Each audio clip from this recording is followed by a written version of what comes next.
Welcome to Suman Guru education YouTube channel. Suman Guru education YouTube ఛానల్కి స్వాగతం, సుస్వాగతం. యూజీసీ నెట్టు, అలాగే తెలంగాణ సెట్టు, ఆంధ్రప్రదేశ్ సెట్టు, ఈ పోటీ పరీక్షల కోసం సన్నద్ధం అవుతున్నటువంటి అభ్యర్థుల కోసం మరి చాలా తక్కువ సమయంలో ఇక్కడ ఏ ప్రధాన అంశాలపై మనం దృష్టిని పెట్టాల్సి ఉంటుంది. సాధారణంగా అది ఏ పోటీ పరీక్ష అవనివ్వండి లేదా ఏ పరీక్ష అవనివ్వండి, పరీక్ష ప్రశ్నపత్రంలో ఒక 30% ఈజీ ప్రశ్నలు అనేవి ఉంటాయి. ఆ 30% ప్రశ్నల్ని ప్రతి ఒక్క అభ్యర్థి కూడా ఇక్కడ ప్రిపరేషన్ ఉన్నా ప్రిపరేషన్ లేకపోయినా సాధారణ ప్రిపరేషన్తో వెళ్ళినటువంటి వ్యక్తులు కూడా ఆ 30% ప్రశ్నల్ని ఇక్కడ అటెంప్ట్ చేయగలుగుతారు. దాని తర్వాత మరొక 30% ప్రశ్నలు ఉంటాయి. ఆ 30% ప్రశ్నలు ఏంటంటే ఇక్కడ మరికొంచెం మంచిగా ప్రిపేర్ అయిన వాళ్ళు వాటిని ఆన్సర్ చేయగలరు. 60% అయిపోయింది. మిగిలినటువంటి 40%లోన అక్కడ హార్డ్ ప్రశ్నలు అనేవి కొంత ఉంటాయి. మంచి ప్రిపరేషన్తో వెళ్ళిన వారు వాటిని అటెంప్ట్ చేయగలరు. అయితే ఇంకా అందులోన ఆ 40%లోన కేవలం ఒక 10-15% ప్రశ్నలు మాత్రమే చాలా చాలా చాలా హార్డ్గా ఉంటాయి. అంటే ఒక సబ్జెక్ట్ మీద పూర్తిగా గ్రిప్ ఉన్నటువంటి వ్యక్తి, బాగా నూరినటువంటి వ్యక్తి మాత్రమే వాటిని అందుకోగలరు. ఈ విధంగా ప్రశ్నపత్రం అనేది ఉంటుంది. కాబట్టి మనం మొదటి 2 స్థాయిలు అంటే మొదటి 60% ప్రశ్నల్ని మనం కన్ఫ్యూజ్ అవ్వకున్నా, మనం వాటిని చక్కగా అంటే 1-2 సార్లు పేపర్ చదివి వాటిని కన్ఫ్యూజ్కి అవకాశం లేకుండా చక్కగా జవాబు చేస్తే నెట్ పరీక్ష అనేది సాధ్యమైనంత వరకు చాలామంది క్వాలిఫై అయిపోతారు. పెద్ద సమస్య ఏం కాదు. అయితే మనకి తెలిసినటువంటి అంశాలే, మనం ఇదివరకు చదివినటువంటి అంశాలే మరొక్కసారి చక్కగా ఒక ప్రణాళికబద్ధంగా మనం చూసుకుంటూ వెళ్ళిపోతే నెట్ క్వాలిఫై అవ్వడం ఈజీ. అయితే తెలుగు అభ్యర్థులు ఎవరైతే ఉన్నారో ఈ తెలుగు అభ్యర్థులు ఇప్పుడు ఏం చేయాలి? అంటే తక్కువ సమయంలో ఎక్కువ స్కోర్ చేయాలంటే ఏ అంశాలపై ప్రధానంగా ఫోకస్ పెట్టాల్సి ఉంటుంది? వీటిని ఇప్పుడు మనం పరిశీలన చేద్దాం.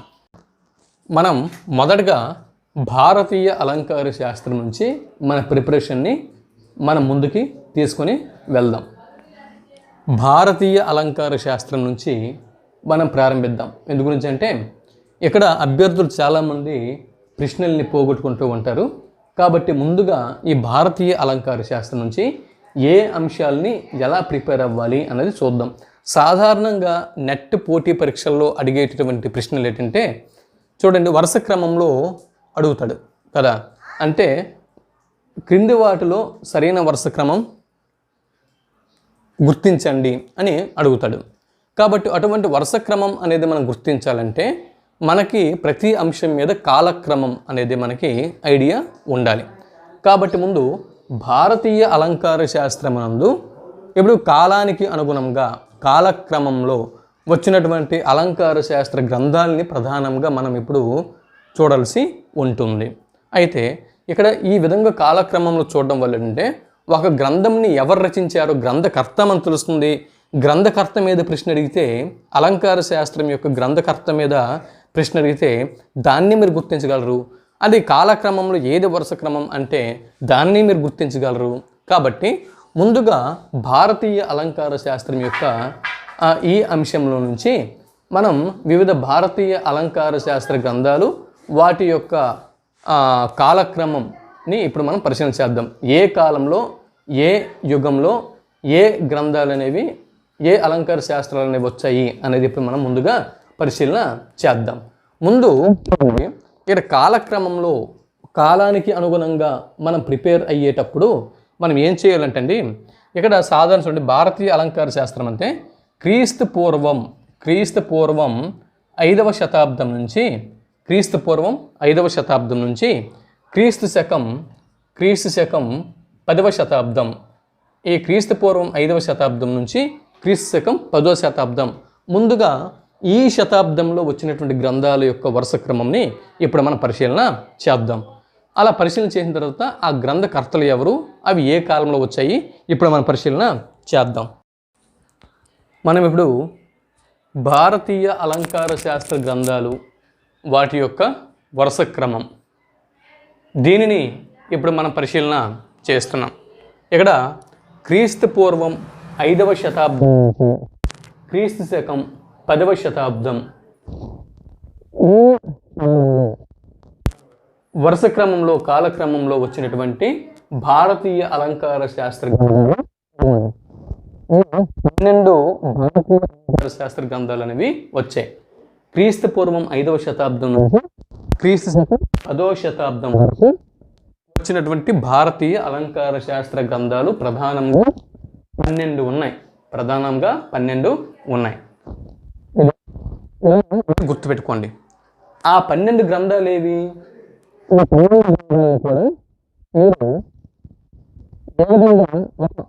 6 డివైడ్ చేసుకోండి.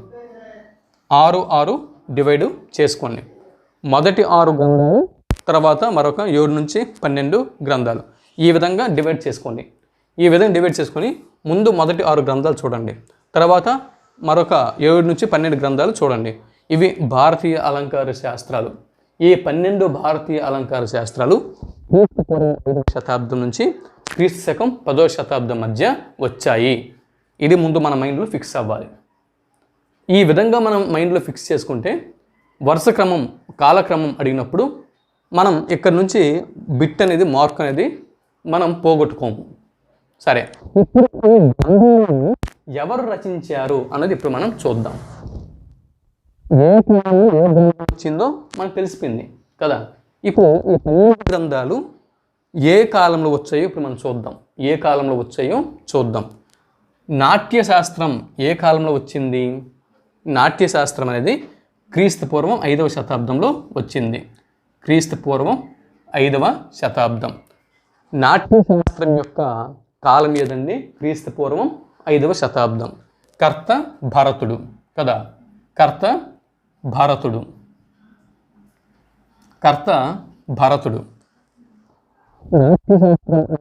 భారతీయ అలంకార శాస్త్రము క్రీస్తు పూర్వం 5వ శతాబ్దంలో వచ్చింది. కర్త భరతుడు. తర్వాత భామహాలంకారం కదా. దీన్నే కావ్యాలంకారం అని కూడా అంటారు. భామహాలంకారం నాట్యశాస్త్రం తర్వాత వచ్చినటువంటి మరో గ్రంథము భామహాలంకారం. ఈ భామహాలంకారం అనేది ఇది ఎప్పుడు వచ్చింది? దీని కాలం ఏది? ఈ భామహాలంకారం ఇది ఎప్పుడు వచ్చింది? దీని కాలం ఏది? క్రీస్తు పూర్వం వచ్చినటువంటి భారతీయ అలంకార శాస్త్రం ఒక్కటే. క్రీస్తు పూర్వం వచ్చినటువంటి భారతీయ అలంకార శాస్త్రం ఒక్కటే. అదే భరతుని నాట్యశాస్త్రం. ఇది ఒక్కటే క్రీస్తు పూర్వం వచ్చింది. మిగిలినటువంటి భారతీయ అలంకార శాస్త్రాలన్నీ కూడా క్రీస్తు శకంలోనే వచ్చాయి. ఇది గుర్తుపెట్టుకోండి. దాని తర్వాత భామహాలంకారం. ఇది క్రీస్తు శకం 6వ శతాబ్దంలో ఇది వచ్చింది. భామహాలంకారం అనేది క్రీస్తు శకం 6వ శతాబ్దంలో వచ్చింది. కర్త భామహుడు.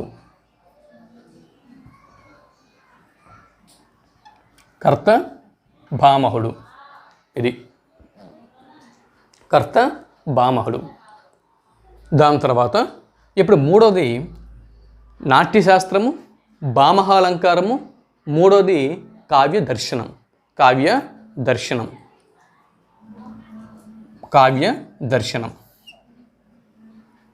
చెప్పాం కదా, క్రీస్తు పూర్వం వచ్చినటువంటి భారతీయ అలంకార శాస్త్రం ఒక్కటే. మిగిలిన భారతీయ అలంకార శాస్త్రాలన్నీ క్రీస్తు శకంలోనే వచ్చాయి. క్రీస్తు శకంలో వచ్చినటువంటి మొట్టమొదటి భారతీయ అలంకార శాస్త్రము భామహుడు రచించినటువంటి భామహాలంకారం. ఇది ఎప్పుడు వచ్చింది? క్రీస్తు శకం 6వ శతాబ్దం. అంటే క్రీస్తు పూర్వం 5వ శతాబ్దంలో భరతుని నాట్యశాస్త్రం తర్వాత అంత ప్రధానమైనటువంటి అలంకార శాస్త్రాలు అనేవి లేవు. తర్వాత మళ్ళీ క్రీస్తు శకం 6వ శతాబ్దం వరకు లేవు. క్రీస్తు శకం 6వ శతాబ్దంలో మళ్ళీ భామహాలంకారం అనేది వచ్చింది. దీన్ని రచించిన వాడు భామహుడు కదా. దాని తర్వాత ఇప్పుడు కావ్య దర్శనం. ఈ కావ్య దర్శనం కూడా క్రీస్తు శకం 6వ శతాబ్దంలోనే వచ్చింది. క్రీస్తు శకం 6వ శతాబ్దంలోనే వచ్చింది. కాబట్టి ఈ రెండింటిని ఒక బాక్స్లో పెట్టుకోండి. ఈ రెండింటిని ఒక బాక్స్లో పెట్టుకోండి. ఎందుకు? ఈ రెండు భారతీయ అలంకార శాస్త్రాలు కూడా ఒకే శతాబ్దంలో వచ్చాయి. ఈ రెండు భామహాలంకారము మరియు కావ్య దర్శనం ఈ రెండు కూడా క్రీస్తు శకం 6వ శతాబ్దంలో ఒకే కాలంలో వచ్చాయి. కాబట్టి ఈ రెండింటిని ఒక బాక్స్లో పెట్టుకోండి. ఇది దండి రచించాడు. దండి ఇది దండి రచించాడు. చూసారా? ఇప్పుడు చూడండి, భారతీయ అలంకార శాస్త్రం మొదటిది భరతుని నాట్యశాస్త్రం, కాలం క్రీస్తు పూర్వం 5వ శతాబ్దం.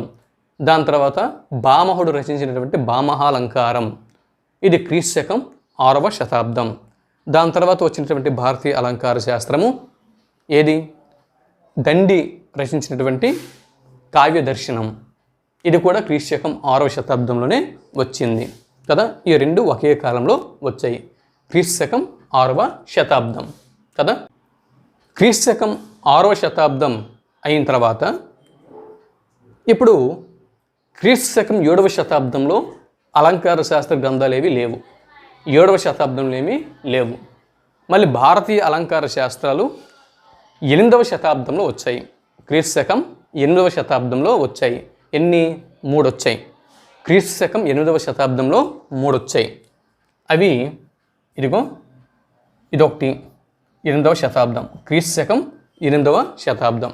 కావ్యాలంకారం ఇదొకటి, క్రీస్తు శకం 8వ శతాబ్దం. కావ్యాలంకార సూత్ర వృత్తి, కావ్యాలంకార సూత్ర వృత్తి ఇదొకటి. ఈ 3 చూడండి. ఇక్కడ మీకు బెస్ట్ అంటే ఒక బండ గుర్తు ఏంటంటే, క్రీస్తు శకం 8వ శతాబ్దంలో ఒకే శతాబ్దంలో వచ్చినటువంటి 3 గ్రంథాలు కూడా ఒకే పేరు మీద ఉన్నాయి.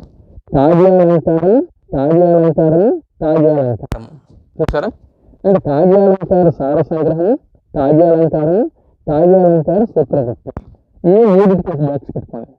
ఈ 3కి ఒక బాక్స్ ఒకటి పెట్టుకోండి. ఇది ఈ 3కి ఒక బాక్స్ పెట్టుకోండి.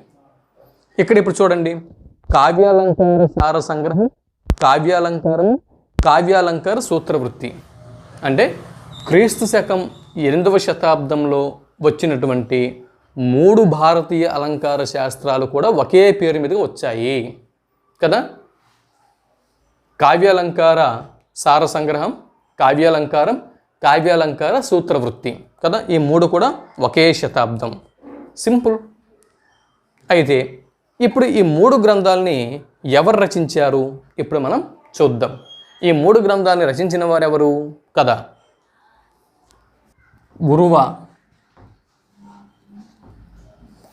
ఉరువ, ఇది ఉద్భటుడు, రుద్రటుడు, వామనుడు. ఉద్భటుడు, రుద్రటుడు, వామనుడు. అది అంటే క్రీస్తు శకం 8వ శతాబ్దంలో 3 భారతీయ అలంకార శాస్త్ర గ్రంథాలు వచ్చాయి. అవి కావ్యాలంకార సార సంగ్రహము, కావ్యాలంకారము, కావ్యాలంకార సూత్ర వృత్తి కదా. 3 ఒకే పేరు మీదుగా వచ్చాయి. 8వ శతాబ్దంలో వచ్చినటువంటి 3 అలంకార శాస్త్ర గ్రంథాలు ఒకే పేరు మీదుగా వచ్చాయి. అవి మరి వాటి కర్తలు ఎవరు? ఉరువ. వు అంటే ఉద్భటుడు, రు అంటే రుద్రటుడు, వా అంటే వామనుడు. ఉరువా కదా. సింపుల్. ఇప్పుడు చూడండి, మొదటిది క్రీస్తు పూర్వంలో వచ్చింది భరతుని నాట్యశాస్త్రం. తర్వాత అన్నీ కూడా క్రీస్తు శకమే.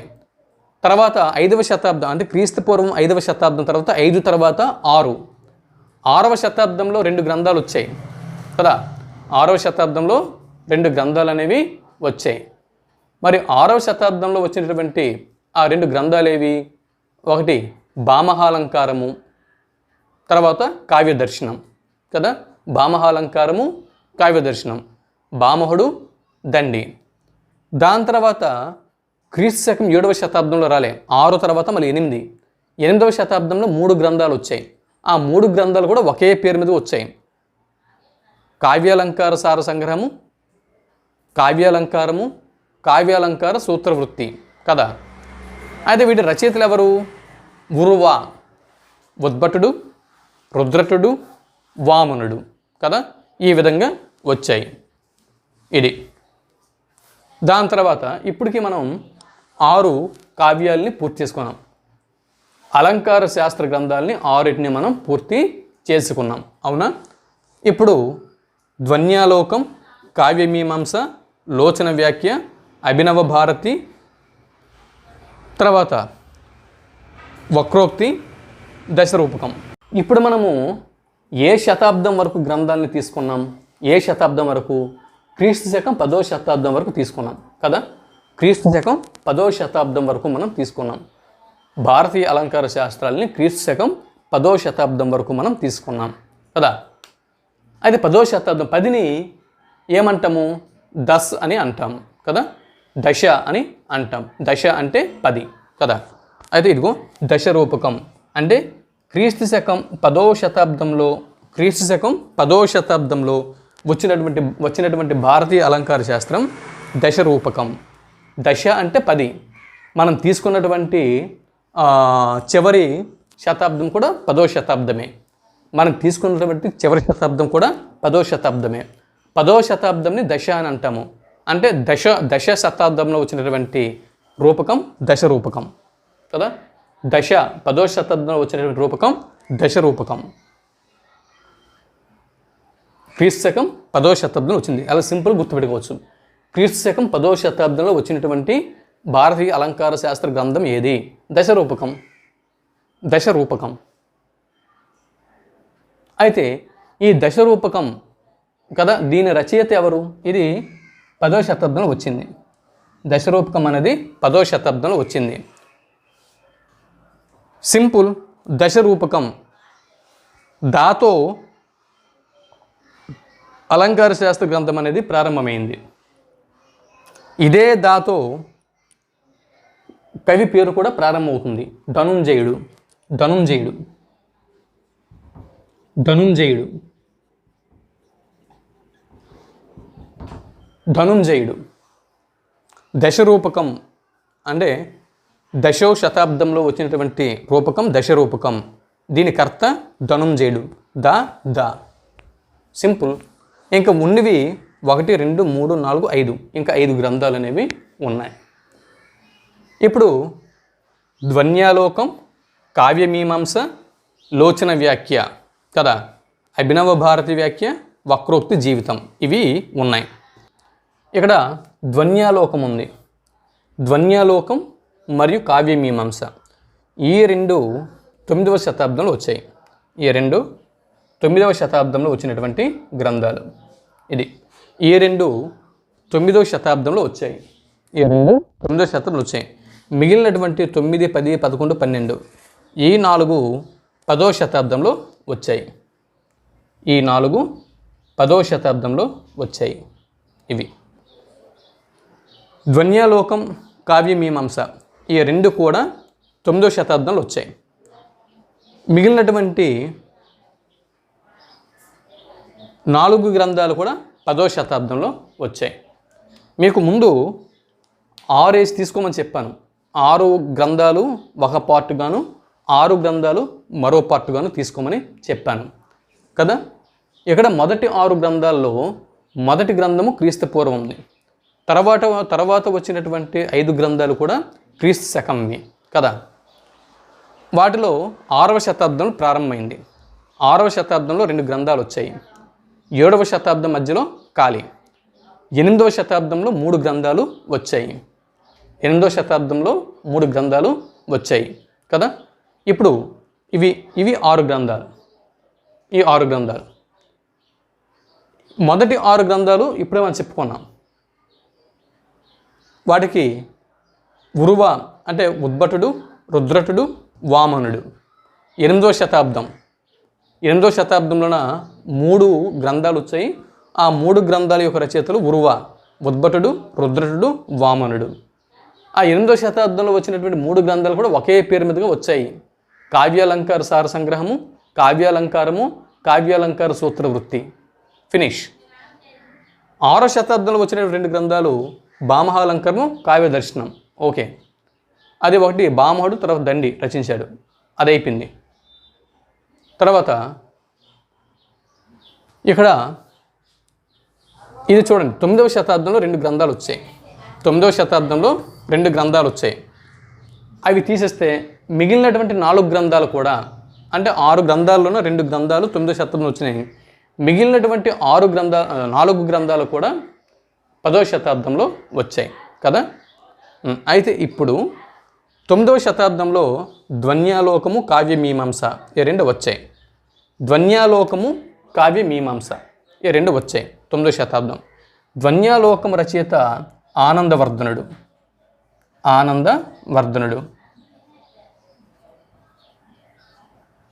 ధ్వన్యాలోకం రచయిత ఆనందవర్ధనుడు.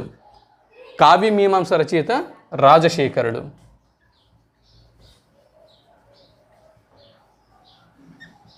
ఇది ధ్వన్యాలోకం రచయిత ఆనందవర్ధనుడు, కావ్యమీమాంసం రచయిత రాజశేఖరుడు.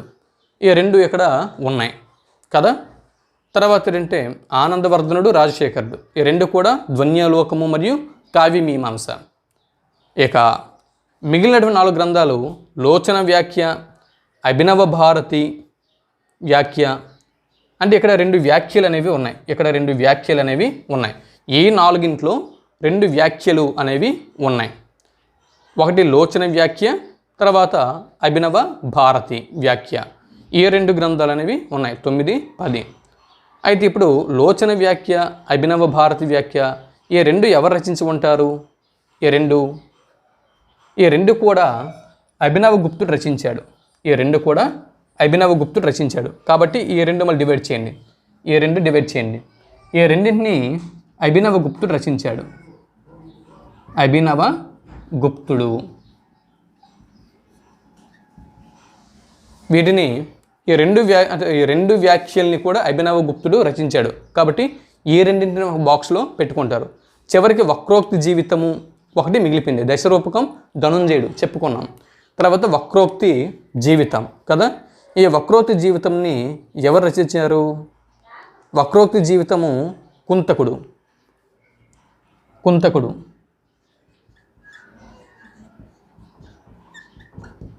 అది కుంతకుడు. ఇది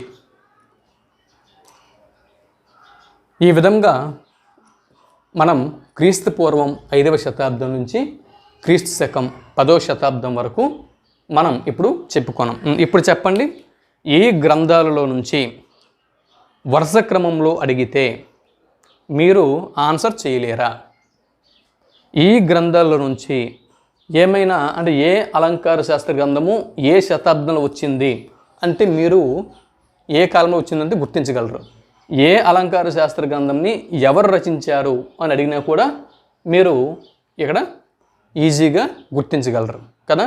ఇప్పుడు క్రీస్తు పూర్వం 5వ శతాబ్దం నుంచి క్రీస్తు శకం 10వ శతాబ్దం వరకు మనం చెప్పుకున్నాం. ఇప్పుడు ఇదే అలంకార శాస్త్ర గ్రంథాలు క్రీస్తు శకం 11వ శతాబ్దం నుంచి క్రీస్తు శకం 20వ శతాబ్దం వరకు ఇప్పుడు మనం మరో 10 శతాబ్దాలకు సంబంధించిన గ్రంథాలను ఇప్పుడు మనం చూద్దాం. మనం ఇప్పటివరకు క్రీస్తు శకం 10వ శతాబ్దం వరకు ఉన్నటువంటి భారతీయ అలంకార శాస్త్రాల గురించి, వాటి కాలం గురించి, వాటి రచయితల గురించి మనం చెప్పుకోవడం జరిగింది. ఇప్పుడు క్రీస్తు శకం 11వ శతాబ్దం నుంచి క్రీస్తు శకం 20వ శతాబ్దం ఈ మధ్యకాలంలో వచ్చినటువంటి భారతీయ అలంకార శాస్త్ర గ్రంథాల గురించి ఇప్పుడు మనం విశ్లేషణ చేద్దాం. చూడండి, ఇక్కడ 11వ శతాబ్దం కదండి. 11వ శతాబ్దం చూడండి, ఇక్కడ 1, 2, 3, 4, 5, 6, 7 అంటే 7 గ్రంథాలు అనేవి 11వ శతాబ్దంలో వచ్చాయి. భారతీయ అలంకార శాస్త్ర గ్రంథాలు 7 11వ శతాబ్దంలో వచ్చాయి. 11వ శతాబ్దంలో 7 గ్రంథాలు వచ్చాయి. భారతీయ అలంకార శాస్త్ర గ్రంథాలు 11వ శతాబ్దంలో 7 వచ్చాయి. అంటే నన్నయ కాలం. ఇక్కడ 11వ శతాబ్దము అంటే తెలుగు సాహిత్యంలో నన్నయ్య గారి కాలం. ఆంధ్ర మహాభారతము అవతరించినటువంటి కాలం. తూర్పు చాళుక్యులు లేదా వేంగి చాళుక్యులు ఆంధ్రదేశాన్ని పాలిస్తుండిన కాలం. తెలుగు సాహిత్యానికి అంటే తెలుగు భాష సాహిత్య గౌరవం, సాహిత్య హోదా సంపాదించుకున్నటువంటి శతాబ్దం 11 కదా.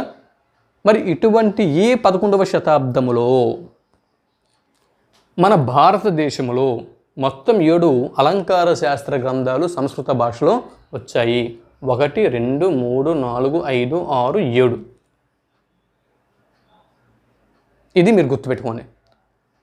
అంటే 11వ శతాబ్దంలో తెలుగు భాషకి సాహిత్య గౌరవం దక్కిన కాలంలో తెలుగు భాషలో మొట్టమొదటి కావ్యము ఆంధ్ర మహాభారతము అవతరించినటువంటి యుగం. ఈ యుగములో వేంగి చాళుక్యులు తెలుగు నేలను పరిపాలిస్తున్నటువంటి కాలములో తెలుగు భాషకు రాజ్యపట్టం కట్టినటువంటి ఈ కాలములో భారతీయ అలంకార శాస్త్ర గ్రంథాలు 7 వచ్చాయి అని మీరు గుర్తుపెట్టుకోండి. 7 గ్రంథాలు ఇక్కడ వచ్చాయి. ఈ 7 గ్రంథాలు ఏమిటి? ఆ 7 గ్రంథాలు ఏమిటి? 1 సరస్వతి కంఠాభరణము మరియు శృంగార ప్రకాశిక. సరస్వతి కంఠాభరణము మరియు శృంగార ప్రకాశిక. సరస్వతి కంఠాభరణము మరియు శృంగార ప్రకాశిక. ఈ 2 గ్రంథాలని భోజుడు రచించాడు కదా. అంటే సరస్వతి కంఠాభరణము అనేది మనకు ఐడియా ఉంటుంది. సరస్వతి కంఠాభరణము భోజుడు రచించాడు అని మనకు తెలుసు. ఇది ఎప్పుడు రచించాడు? 11వ శతాబ్దంలో రచించాడు. భోజుడు సరస్వతి కంఠాభరణంని 11వ శతాబ్దంలో రచించాడు. సరస్వతి కంఠాభరణంను భోజుడు రచించాడు. ఈ విషయం అందరికీ తెలుసు. అలాగే భోజుడు రచించినటువంటి మరో గ్రంథము శృంగార ప్రకాశిక. శృంగార ప్రకాశిక. సరస్వతి కంఠాభరణము మరియు శృంగార ప్రకాశిక. ఈ రెండింటిని 11వ శతాబ్దంలో భోజుడు రచించాడు. అంటే భోజుడు రచించిన గ్రంథాలేవి? సరస్వతి కంఠాభరణం మరియు శృంగార ప్రకాశిక. సరస్వతి కంఠాభరణము, శృంగార ప్రకాశిక. భోజుడు ఎవరికి సమకాలీన అలంకారికుడు అంటే నన్నయ్య గారికి సమకాలీన అలంకారికుడు. అంటే 11వ శతాబ్దం. సింపుల్. మీరు ఇంక ఇది మర్చిపోరేది. దాని తర్వాత 11వ శతాబ్దంలో నన్నయ్య గారికి సమకాలీనమైనటువంటి భారతీయ అలంకారికులు ఎవరు? ఇది కూడా మీరు తెలుసుకోండి. ఒక్క భోజుడేనే లేదా భారతీయ అలంకారికులు ఇంకా నన్నయ్య గారికి సమకాలికులు ఇంకెవరైనా ఉన్నారా? భోజుడు, క్షేమేంద్రుడు, ముమ్మటుడు, హేమచంద్రుడు, మహిమభట్టు. ఇది క్షేమేంద్రుడు, ముమ్మటుడు, హేమచంద్రుడు, మహిమభట్టు. వీరు నన్నయ్య గారికి సమకాలీనులు. అయితే ఇది ఎలా గుర్తుపెట్టుకోవాలి? చూడండి. భక్ష్యము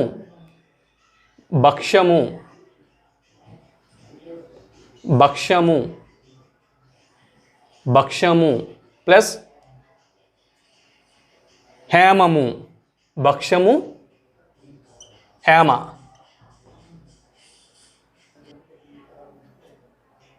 భక్ష్యము, హేమ. భా అంటే భోజుడు, క్ష అంటే క్షేమేంద్రుడు, ము అంటే ముమ్మటుడు, హే అంటే హేమచంద్రుడు, మా అంటే మహిమభట్టు. వీరందరూ కూడా 11వ శతాబ్దం నన్నయ్య గారికి సమకాలీనులు. వీరు భోజుడు సరస్వతి కంఠాభరణము, శృంగార ప్రకాశిక రచించాడు. ఇంకా భోజుడు అంతా సరస్వతి కంఠాభరణం అని తెలుస్తుంది. శృంగార ప్రకాశిక గుర్తుపెట్టుకోండి. క్షేమేంద్ర ఔచిత్య సిద్ధాంతంని ప్రవేశపెట్టినవాడు క్షేమేంద్రుడు. కాబట్టి ఇలా చదువుకోండి. క్షేమేంద్ర ఔచిత్యము అని చదువుకోండి. క్షేమేంద్ర ఔచిత్యము సువృత్తి అని చదువుకోండి. క్షేమేంద్రుని ఔచిత్యము కామ సువృత్తి అని రాసుకోండి. సువృత్తి తిలకం చందో గ్రంథం. క్షేమేంద్రుని ఔచిత్యము కామ సువృత్తి అని రాసుకోండి. సువృత్తి అనగానే మన సువృత్తి తిలకం అని గుర్తు రావాలి. క్షేమేంద్రుడు అనగానే మనకి ఏం గుర్తు రావాలి? ఔచిత్యము సువృత్తి గుర్తుకు రావాలి. దాని తర్వాత ముమ్మటుడు కావ్య ప్రకాశం, హేమచంద్రుని కావ్యానుశాసనం, వ్యక్తి ఇక్కడ మహిమభట్టు వ్యక్తి వివేకం.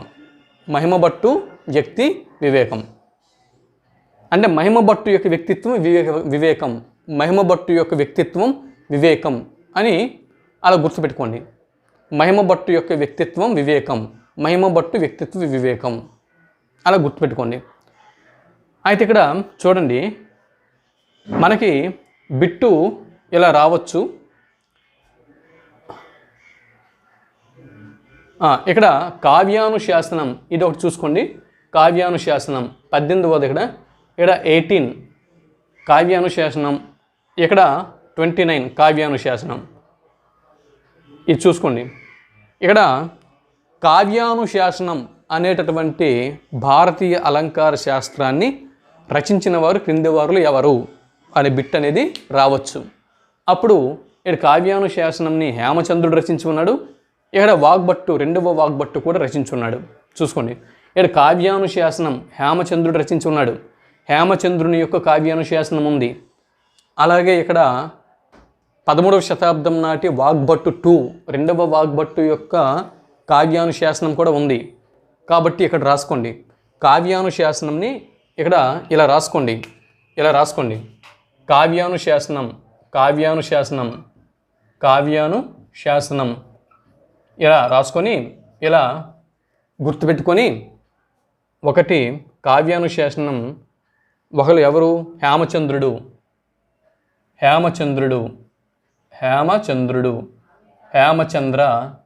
11 అని రాసుకోండి. హేమచంద్ర 11 అని రాసుకోండి, అంటే 11వ శతాబ్దం. కావ్యానుశాసనం వాగ్భట్టు 2, రెండవ వాగ్భట్టు 2. ఈయన కాలం ఏది? 13. ఇలా రాసుకోండి, ఒక దగ్గర రాసుకోండి. మీకు నోట్స్లో ఎక్కడ పోతే రాసుకోండి. కావ్యానుశాసనం అని రాసుకొని, ఒకటి హేమచంద్రుడు, రెండవ వాగ్భట్టు అని రాసుకోండి. అంటే 11వ శతాబ్దం ఒకడు, 13వ శతాబ్దం ఒకడు, అంటే మధ్యన 12వ శతాబ్దం విడిచిపెట్టి 11వ శతాబ్దంలో హేమచంద్రుడు రచించినటువంటి కావ్యానుశాసనంని మళ్ళీ 13వ శతాబ్దంలోన వాగ్భట్టుడు, రెండవ వాగ్భట్టు రచించాడు కావ్యానుశాసనం అని గుర్తుపెట్టుకోండి.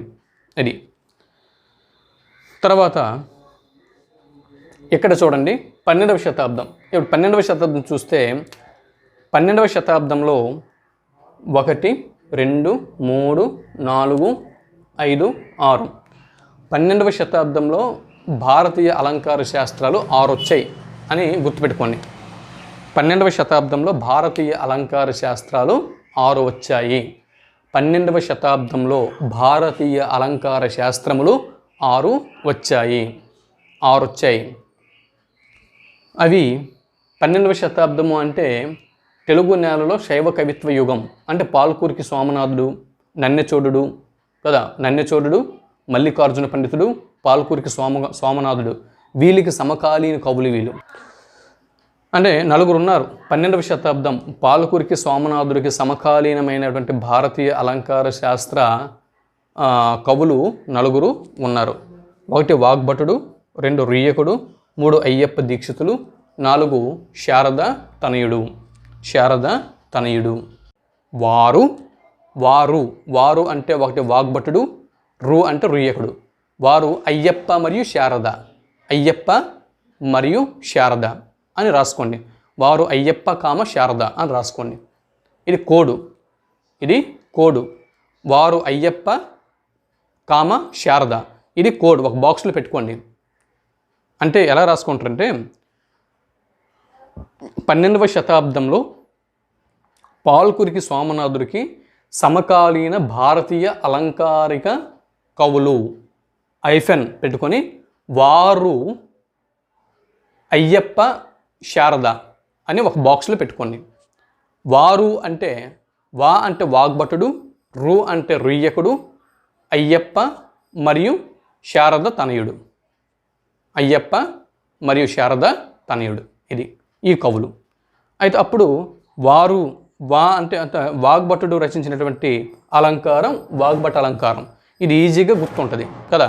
వాగ్భటుడు రచించాడు వాగ్భట అలంకారం, ఇది మళ్ళీ స్పెషల్గా మనం నేర్చుకోక్కర్లేదు. రుయ్యకుడు అలంకార సర్వస్వం రచించాడు. అలాగే ఇక్కడ రుయ్యకుడు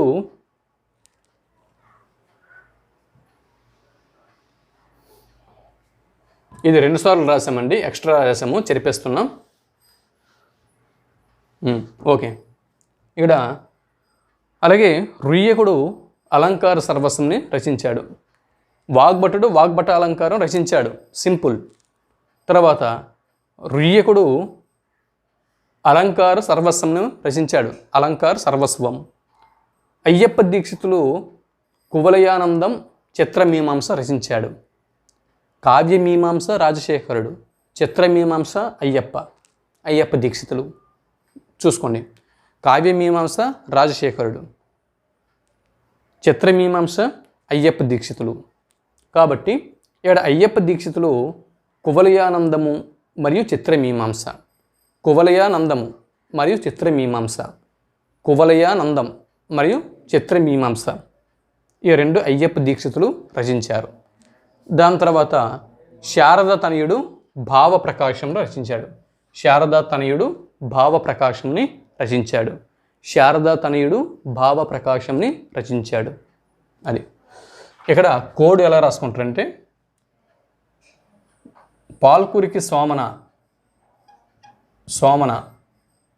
పాల్కురికి సోమన. మీ సమకాలీనులు వారు అయ్యప్ప కామ శారద. ఇలా కోడ్ పెట్టుకోండి.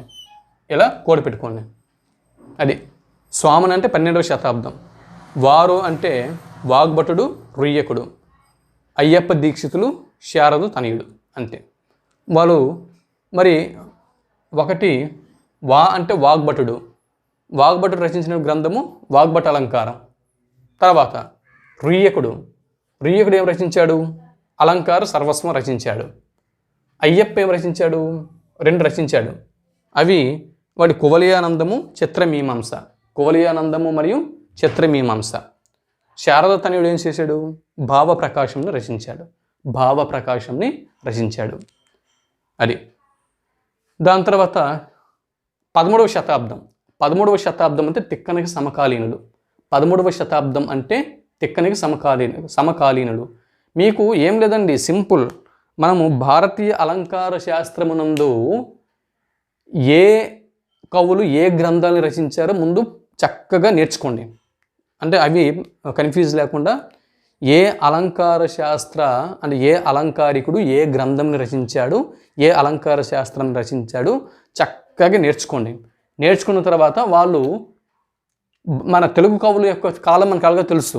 కాబట్టి ఎవరు ఏ కాలం వారు మనం ఇక్కడ రాసుకుంటే సరిపోతుంది. ఇక్కడ 13వ శతాబ్దం కదా. ఈ 13వ శతాబ్దం నాటి కవి ఎవరు? మన తెలుగు కవి ఎవరు? తిక్కన. తెలుగు కవి ఎవరండి? 13వ శతాబ్దం నాటి తెలుగు కవి ఎవరు? తిక్కన కదా. ఈయనకి సమకాలీనులు ఎవరు కదా?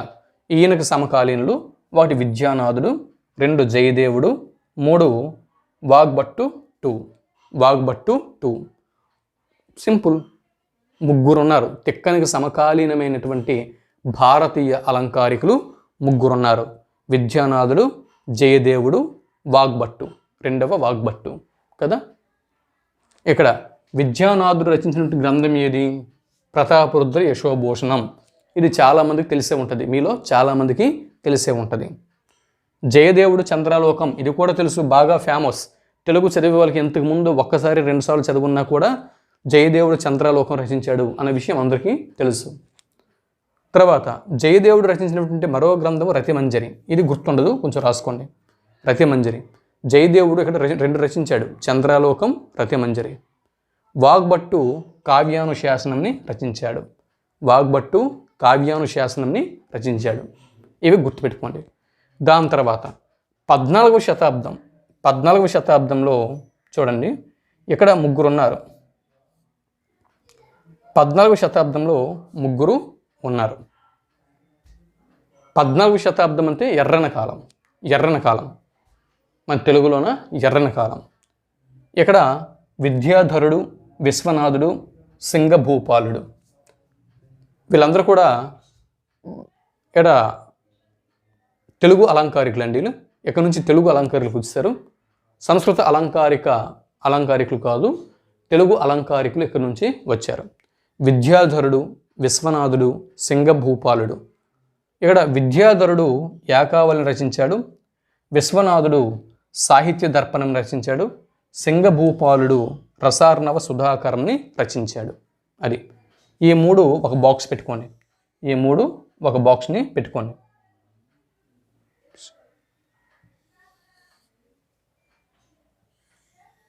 ఇది విద్యాధరుడు, విశ్వనాథుడు, సింగభూపాలుడు లైన్గా గుర్తుపెట్టుకోండి. విద్యాధరుడు తర్వాత విద్యానాథుడు తర్వాత సింగభూపాలుడు. ఏకావళి, సాహిత్య దర్పణం, రసార్ణవ సుధాకరం. తర్వాత ఇక్కడ భానుదత్తుడు ఉన్నాడు. 14వ శతాబ్దం చెందినవాడు భానుదత్తుడు. నాలుగో వ్యక్తి ఉన్నాడు.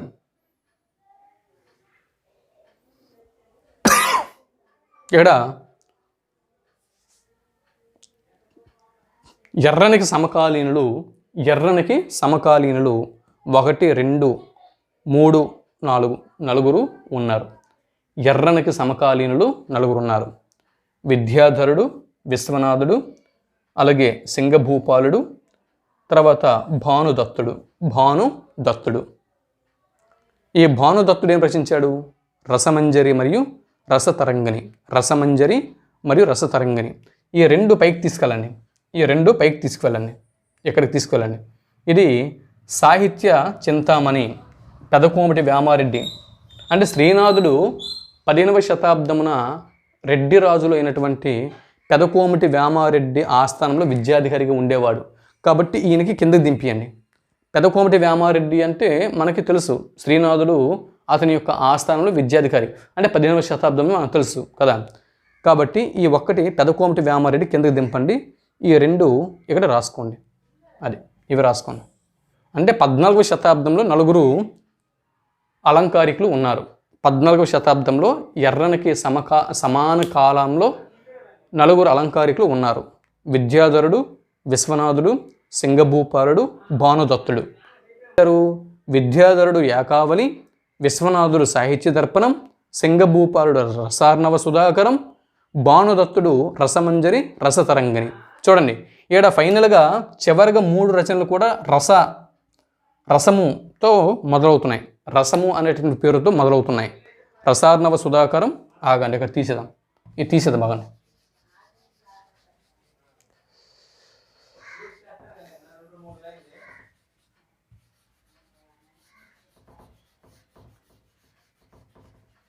ఇప్పుడు చూడండి,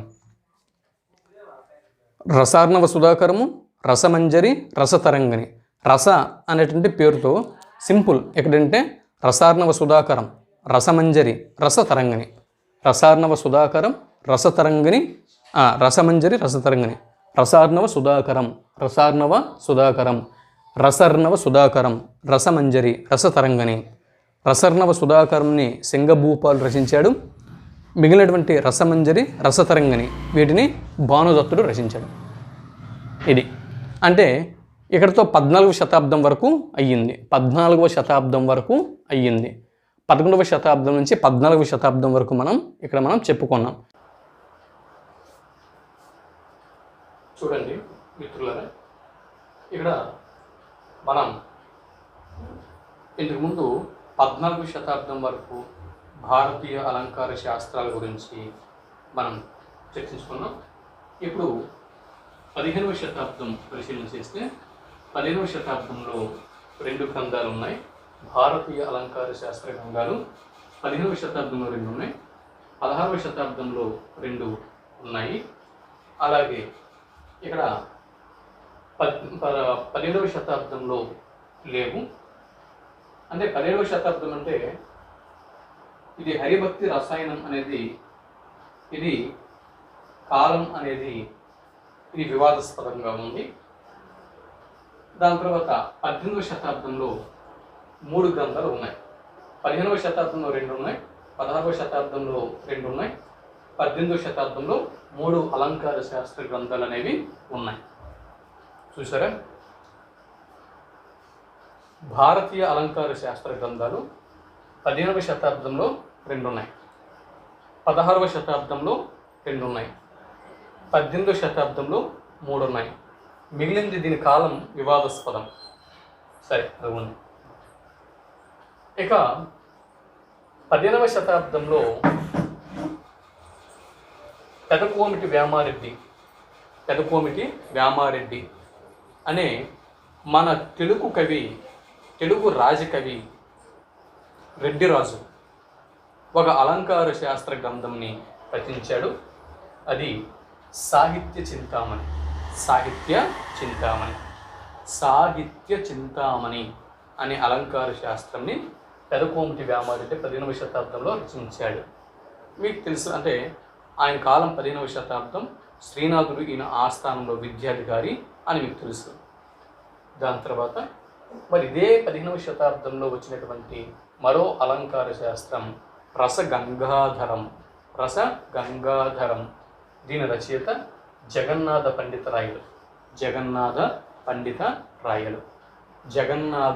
రాయలు రసగంగాధరం అనేటటువంటి అలంకార శాస్త్రాన్ని రచించాడు. తర్వాత 16వ శతాబ్దంలో 2 వచ్చాయి. 16వ శతాబ్దంలో అవి ఉజ్వల నీలామణి అలంకార శేఖరం. ఉజ్వల నీలామణి రచయిత రూప గోస్వామి, అలంకార శేఖరం కేశవమిత్ర. అంటే 16వ శతాబ్దం అంటే ఇక్కడ తెలుగు సాహిత్యంలో స్వర్ణయుగం, ప్రబంధ యుగం, శ్రీకృష్ణ దేవరాయల యుగం కదా. ఈ 16వ శతాబ్దంలో 2 అలంకార శాస్త్రాలు వచ్చాయి. ఒకటి ఉజ్వల నీలామణి, 2 అలంకార శేఖరం. ఉజ్వల నీలామణి రచయిత రూప గోస్వామి, అలంకార శేఖరం రచయిత కేశవమిత్ర. విశ్వేశ్వరుడు 18వ శతాబ్దం. 18వ శతాబ్దం ఈ శతాబ్దంలో అంటే ఇక్కడ ఇంచుమించు ఈ శతాబ్దంలో మనకి ఈ తెలుగు సాహిత్యంలో ఆధునిక సాహిత్యం అనేది ప్రారంభమైందని చెప్పొచ్చు. తెలుగు సాహిత్యంలో ఆధునిక యుగం ప్రారంభమైందని చెప్పొచ్చు, లేదా కుంఫిని యుగం అని మనం చెప్పొచ్చు. అయితే ఈ కాలంలో విశ్వేశ్వరుడు ఈయన అలంకార కౌస్తుభం, అలంకార ముక్తావళి, అలంకార ప్రదీపం, అలంకార కౌస్తుభం, అలంకార ముక్తావళి, అలంకార ప్రదీపం అనేటటువంటి ఈ 3 గ్రంథాలని రచించాడు. కాబట్టి ఈ 3 గ్రంథాలని ఒక బాక్స్లో పెట్టుకోండి. ఇది ఈ విధంగా ఒక సైంటిఫిక్గా చూడండి. ఇదంటే కాలం వివాదాస్పదం. మధుసూదన సరస్వతి హరిభక్తి రసాయనంని రచించాడు. ఇది సాధారణంగా ఈ 16వ శతాబ్దానికి 18వ శతాబ్దం మధ్యన ఈ కాలంలో ఉంటుంది. 16వ శతాబ్దానికి 18వ శతాబ్దం మధ్యన హరిభక్తి రసాయనం అనే మధుసూదన సరస్వతి గారి అలంకార శాస్త్రం అనేది ఉంటుంది. ఇదండి, ఈ విధంగా భారతీయ అలంకార శాస్త్రాలు, వాటి యొక్క కాలాలు, వాటి యొక్క రచయితలు ఒక సిస్టమేటిక్గా చెప్పాను కదా. ఏ కాలంలో ఎవరు అంటే మన తెలుగు సాహిత్యంలో ఏ కాలం ఉంది, ఆ తెలుగు సాహిత్యంలోని మన సాహిత్యంలో ఆ కాలం నడుస్తున్నప్పుడు ఇక్కడ అలంకార శాస్త్రాలు అనేవి ఏవేవి వెలువడ్డాయి, ఇలా కంపారిజన్ చేసుకుంటూ మనం కాస్త ఒక సైంటిఫిక్గా వీటిని మనం చదివినట్టయితే కొంచెం ఎగ్జామ్ సెంటర్లో వీటిని మనం ఆన్సర్ చేయగలం. కాబట్టి ఈ విధంగా చదవండి. ఒకసారి నేను చెప్పేది మీరు నోట్స్లో కాస్త ప్రెజెంటేషన్ చేసి 1కి 2 సార్లు చూసుకుని మీరు ఎగ్జామ్ సెంటర్కి వెళ్తే కంపల్సరీగా ఇప్పుడు మనం చెప్పినటువంటి ఈ అంశాల మీద ఒక 2 బిట్లు రావడానికి అవకాశం అనేది ఉంది. 2 బిట్లు రావడానికి అవకాశం ఉంది. 4 నుంచి 5 మార్కులు ఇక్కడ వచ్చే అవకాశం అనేది ఉంది. ఇప్పుడు చెప్పినటువంటి అంశం మీద 4 నుంచి 5 మార్కులు మీరు స్కోర్ చేయగలరు. ఇప్పుడు మనం అంటే అలంకార శాస్త్ర గ్రంథాలనే కాదు, మొత్తం అంటే ప్రాచీన గ్రంథాలు, తెలుగు మరియు సంస్కృతం సంబంధించి ప్రాచీన గ్రంథాలు, చాలా ముఖ్యమైనటువంటి ప్రాచీన గ్రంథాలు, ఆ గ్రంథాలకి వ్యాఖ్యాన గ్రంథాలు లేదా విమర్శన గ్రంథాలు, ఆ వ్యాఖ్యాన గ్రంథకర్తలు, ఈ అంశాల మీద ముఖ్యమైనటువంటి కొన్ని బిట్లు ఉన్నాయి. వాటిని ఇప్పుడు మనం పరిశీలన చేద్దాం. ఇప్పుడు మనం చెప్పుకుంటుంది ఏంటంటే చాలా తక్కువ టైంలో పరీక్షల ముందు మనం చూడవలసినటువంటి ప్రధాన అంశాల గురించి మనం చెప్పుకుంటున్నాం కాబట్టి ఆ ప్రధాన అంశాల మీద ఫోకస్ చేద్దాం, ఇంకా లోపలికి వెళ్ళొద్దు. సరే, ఇప్పుడు చూడండి, ఇక్కడ గ్రంథాలు, వ్యాఖ్యానాలు చూస్తే ముందు గ్రంథం. ఇప్పుడు భరతుని యొక్క నాట్యశాస్త్రము ఉంది. ఈ నాట్యశాస్త్రం అనేది ఒక గ్రంథం. ఈ గ్రంథానికి వ్యాఖ్యాన గ్రంథం, దీనికి వ్యాఖ్యాన గ్రంథం కూడా ఉంది. అంటే భరతుని యొక్క నాట్యశాస్త్రాన్ని వ్యాఖ్యానిస్తూ, విమర్శన చేస్తూ, దానిలో ఉన్నటువంటి అంటే లోటుపాట్లను, దానిలో ఉన్నటువంటి లోతును, ఈ ప్రయోజనాలు, దాని యొక్క ప్రాముఖ్యత, ఇటువంటివన్నీ కూడా తెలియజేస్తూ, అంటే భరతుని యొక్క నాట్యశాస్త్రం మీద కూలంకుషంగా మొత్తం ఒక వ్యాఖ్యానం అనేది రాయటం జరిగింది. ఆ వ్యాఖ్యాన గ్రంథం పేరు అభినవ భారతి. అభినవ భారతి. చూడండి, నాట్యశాస్త్రానికి వ్యాఖ్యాన గ్రంథము అభినవ భారతి. అభినవ భారతి. ఇక్కడ సింపుల్, ఎలా గుర్తుపెట్టుకోవాలి ఇది? ఇక్కడ నాట్యశాస్త్రం గ్రంథకర్త ఎవరు? భరతుడు కదా. ఆ భరతుడిలోని భారతి అనేటటువంటి పేరు ఉంది. భరతుడిలోని భారతి అనే పేరు ఉంది. దీని రచయిత ఎవరు? అభినవ భారతి రచయిత ఎవరు? అభినవ గుప్తుడు. కాబట్టి అభినవ గుప్తుడిలోన అభినవ అనే పేరు ఉంది. అభినవ అంటే ఈ నాట్యశాస్త్రం యొక్క కర్త భరతుడు, ఆయన పేరు ఉంది. దీన్ని వ్యాఖ్యాన గ్రంథకర్త అభినవ గుప్తుడు, ఆయన పేరు ఉంది. అభినవ భారతి. అభినవ భారతి. అది అభినవ గుప్తుడు రచించినటువంటి అభినవ భారతి అనేది భరతుని యొక్క నాట్యశాస్త్రానికి వ్యాఖ్యాన గ్రంథం. తర్వాత ధ్వన్యాలోకం, దీనిని పరిశీలన చేద్దాం. ధ్వన్యాలోకం. ఈ ధ్వన్యాలోకము, ఈ ధ్వన్యాలోకం అనేటటువంటి ఆనందవర్ధనుడు రచించినటువంటి, ఇంతకుముందు మనం చెప్పుకున్నాం, ఆనందవర్ధనుడు రచించినటువంటి ధ్వన్యాలోకానికి కూడా ఒక వ్యాఖ్యాన గ్రంథం అనేది ఉంది. వ్యాఖ్యాన గ్రంథం ఇదిగో అదే లోచనము. లోచనము ఇలా జతపరచన రూపంలో, రేపు ఎగ్జామ్లో జతపరచన రూపంలో ఇవ్వచ్చండి. ఇటువైపు గ్రంథాలు ఇచ్చి, ఇటువైపు వ్యాఖ్యాన గ్రంథాలు ఇచ్చి, వీటిలో సరైనటువంటి మ్యాచింగ్ని గుర్తించండి అని ఇవ్వచ్చు. అప్పుడు నాట్యశాస్త్రానికి వ్యాఖ్యాన గ్రంథం అభినవ భారతి, ధ్వన్యాలోకమునకు వ్యాఖ్యాన గ్రంథము లోచనము, రామాయణం వాల్మీకి రామాయణం ఆదికావ్యం, దీనికి వ్యాఖ్యాన గ్రంథం గోవిందరాజీయము. తర్వాత భాగవతము, సంస్కృత భాగవతం, దీనికి వ్యాఖ్యాన గ్రంథం శ్రీధరీయము. సంస్కృత మహాభారతం, దీనికి వ్యాఖ్యాన గ్రంథం నీలకంఠీయము.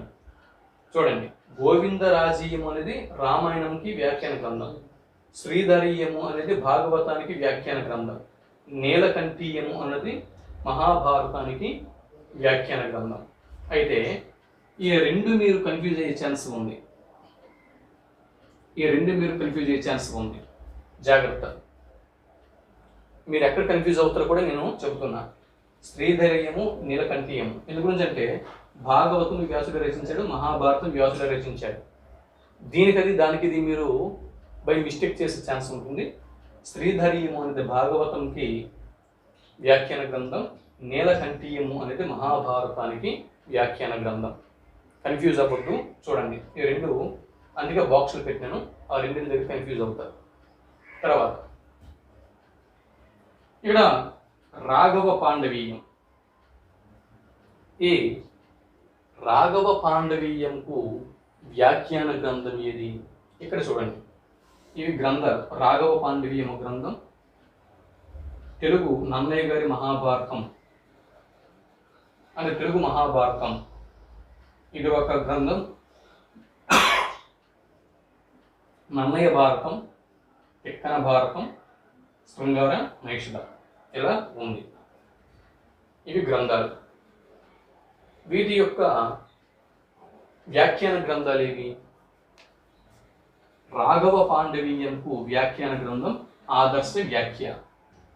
రాఘవ పాండవీయంకు వ్యాఖ్యాన గ్రంథం ఆదర్శ వ్యాఖ్య. మహాభారతం అనేటటువంటి తెలుగు గ్రంథానికి ఆంధ్ర భారత కవితా విమర్శనం, ఆంధ్ర భారత కవితా విమర్శనం అనే వ్యాఖ్యాన గ్రంథం ఉంది. దీనిని రచించిన వారు కోరాడ రామకృష్ణయ్య గారు రచించారు. కోరాడ రామకృష్ణయ్య గారు రచించారు. తర్వాత నన్నయ్య భారతం ఉంది. నన్నయ్య భారతం మీద వచ్చినటువంటి వ్యాఖ్యాన గ్రంథం నన్నయ్య భారతమే. దీన్ని రచించినటువంటి వారు దివాకర్ల వెంకటవల్లని. తిక్కన భారతం ఉంది. తిక్కన భారతానికి వ్యాఖ్యాన గ్రంథం పేరు తిక్కన కావ్యశిల్పం. తిక్కన కావ్యశిల్పం. దీన్ని రచించిన వారు కేతవరపు రామకోటి శాస్త్రి గారు రచించారు. కేతవరపు రామకోటి శాస్త్రి. శృంగార నైషధం. దీనికి శృంగార నైషధం, శ్రీనాథుని యొక్క శృంగార నైషధానికి వ్యాఖ్యాన గ్రంథం సర్వంకష వ్యాఖ్య. సర్వంకష వ్యాఖ్య. సర్వంకష వ్యాఖ్య. దీన్ని రచించిన వారు వేదం వెంకటరాయ శాస్త్రి గారు. దీన్ని రచించిన వారు వేదం వెంకటరాయ శాస్త్రి గారు. ఇక్కడ ధ్వన్యాలోకము, దీనికి లోచనము అనేటటువంటి వ్యాఖ్యాన గ్రంథం ఉంది. దీన్ని రచించిన వారు అభినవ గుప్తుడు. అభినవ గుప్తుడు రెండింటికి వ్యాఖ్యాన గ్రంథాన్ని రచించాడు. భరతుని యొక్క నాట్యశాస్త్రమునకు అభినవ భారతి అనేటటువంటి ఈ వ్యాఖ్యాన గ్రంథం రచించాడు. అలాగే ఆనందవర్ధనుని యొక్క ధ్వన్యాలోకమునకు లోచనము అనే వ్యాఖ్యాన గ్రంథాన్ని కూడా అభినవ గుప్తుడు రచించాడు.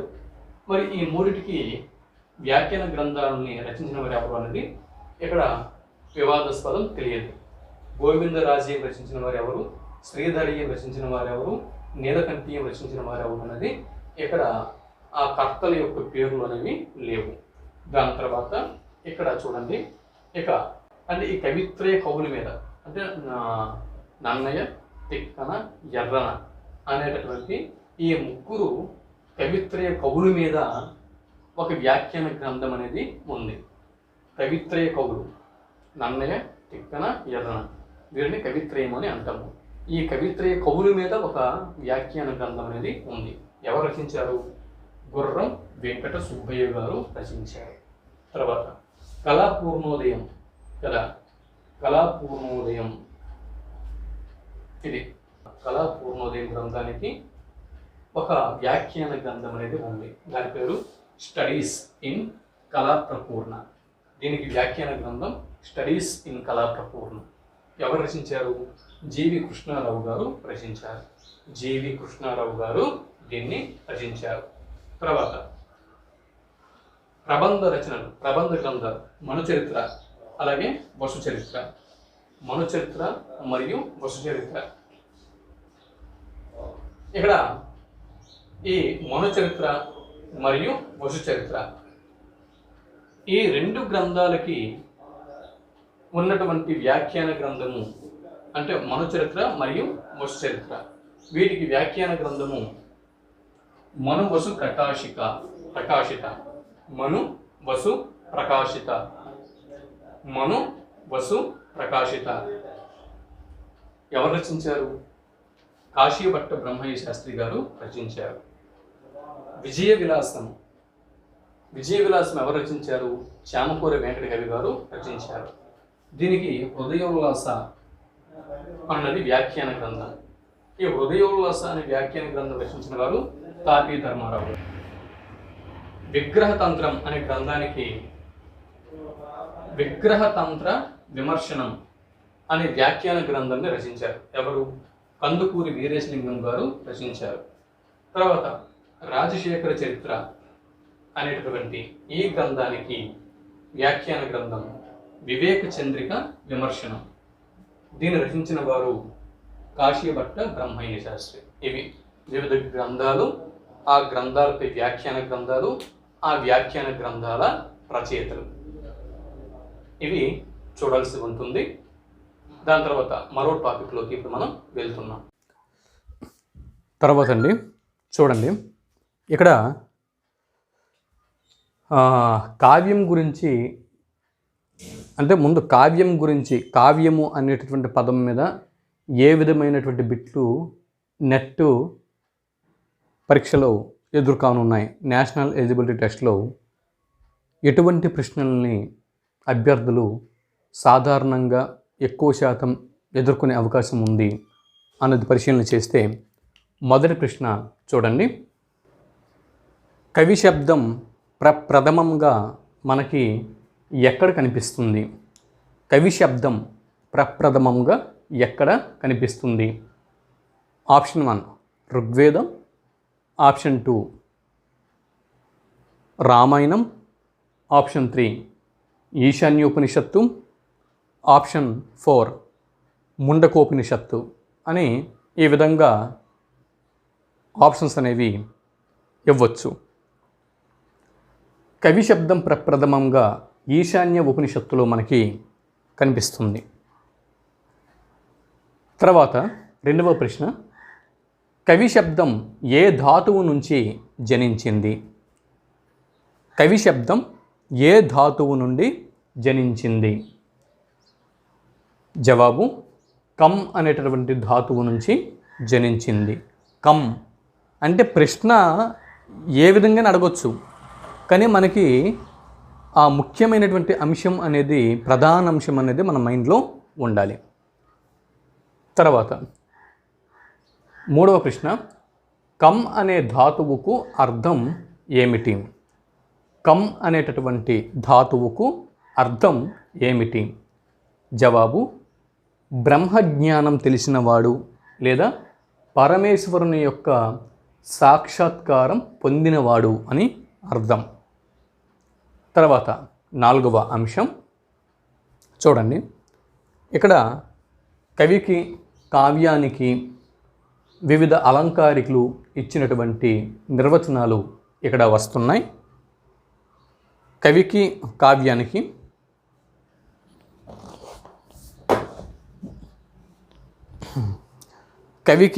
కావ్యానికి వివిధ అలంకారికులు వివిధ నిర్వచనాలను ఇచ్చారు, వాటిని చూస్తున్నాం. నా ఋషి కురుతే కావ్యం ఋషిచ్చకిల దర్శనాత్ అని కవిని గురించి పేర్కొన్నవారు క్రింది వారిలో ఎవరు అని ప్రశ్న అనేది రావచ్చు. నా ఋషి కురుతే కావ్యం ఋషిచ్చకిల దర్శనాత్ అని ఇక్కడ ఈ నిర్వచనం ఇచ్చిన వారు ఎవరు అంటే, ఒక నిర్వచనంలో ఋషి అనేటటువంటి ఈ పదం కనిపించింది అంటే ఇది ఎవరి నిర్వచనం అంటే ముమ్మటుడి యొక్క నిర్వచనం. ముమ్మటుడు అని మనం గుర్తుంచుకోవాలి. కావ్య ప్రకాశము అనేటటువంటి అలంకార శాస్త్రములో ముమ్మటుడు అనేటటువంటి భారతీయ అలంకారికుడు కవి గురించి, కావ్యం గురించి నిర్వచనం ఇచ్చాడు.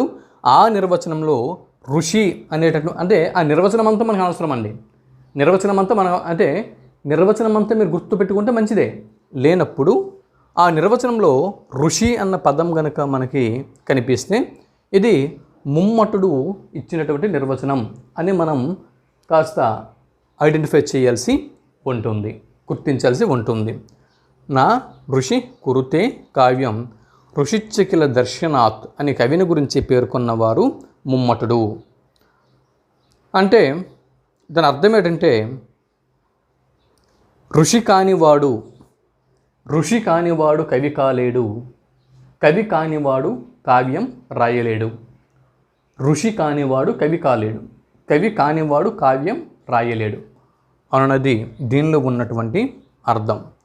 తర్వాత 5వ అంశం, 5వ ప్రశ్న చూడండి. కవయః క్రాంతదర్శనః కమనీయం కావ్యం అని కావ్యాన్ని గురించి, కవిని గురించి నిర్వచనం ఇచ్చిన వారు ఎవరు? ప్రశ్న మరోసారి. కవయః క్రాంతదర్శనః కమనీయం కావ్యం అని పేర్కొన్నవారు లేదా నిర్వచించిన వారు ఎవరు? జవాబు అభినవగుప్తుడు. అభినవగుప్తుడు అభినవ భారతి అనేటటువంటి అలంకార శాస్త్రంలో ఈ నిర్వచనాన్ని ఇచ్చాడు. కవయః క్రాంతదర్శనః కమనీయం కావ్యం అని పేర్కొన్నవారు ఎవరు? కవయః క్రాంతదర్శనః కమనీయం కావ్యం ఈ నిర్వచనం ఇచ్చినవాడు అభినవగుప్తుడు తన అభినవ భారతి అనేటటువంటి అలంకార శాస్త్ర గ్రంథంలో ఈ నిర్వచనం ఇచ్చాడు. అంటే దీని అర్థం ఏంటి? కవయః క్రాంత దర్శనం అంటే దాని యొక్క అర్థం ఏమిటి? దర్శన భాగ్యం కలిగిన వాడు కవి. కమనీయంగా, రమణీయంగా వర్ణించబడినది కావ్యం అని ఇక్కడ అర్థం వస్తుంది. అంటే కవి అంటే దర్శన భాగ్యం కలవాడు, అలాగే కమనీయంగా వర్ణించబడినది కావ్యం. అంటే ఒక నిర్వచనంలో క్రాంత దర్శనం అన్న పదం అంటే ఉంటే ఇలా రాసుకోండి.